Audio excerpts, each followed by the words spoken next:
people need time to process. Between that time of processing and confronting, you need that silence in order to be able to think objectively. Mas lalong hinangaan ng maraming fans at netizens si Kayla Estrada matapos ang naging sagot niya sa isang panayam kung saan natanong siya kung bakit nananatili siyang tahimik at hindi sumasagot sa kanyang mga bashers, lalo na sa mga patuloy na nagkukumpara sa kanya kay Catherine Bernardo.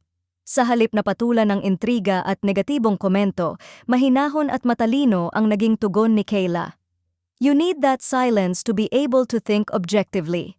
Ang pahayag na ito ay agad na umani ng papuri mula sa netizens, na nagsabing bihira na ngayon ang mga artista na kayang piliin ang katahimikan kaysa pumatol sa bashers.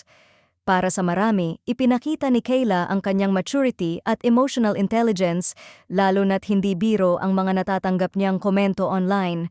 Ayon sa fans, malinaw na alam ng aktres kung kailan dapat magsalita at kung kailan mas mainam na manahimik upang hindi na lumaki pa ang issue.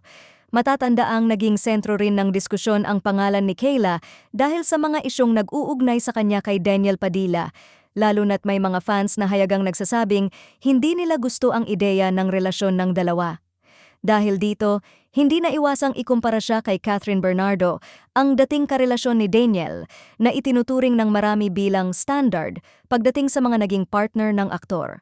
May ilang fans na aminadong hirap tanggapin ang anumang babaeng may uugnay kay Daniel, kaya't si Kayla ang napagtuunan ng batikos.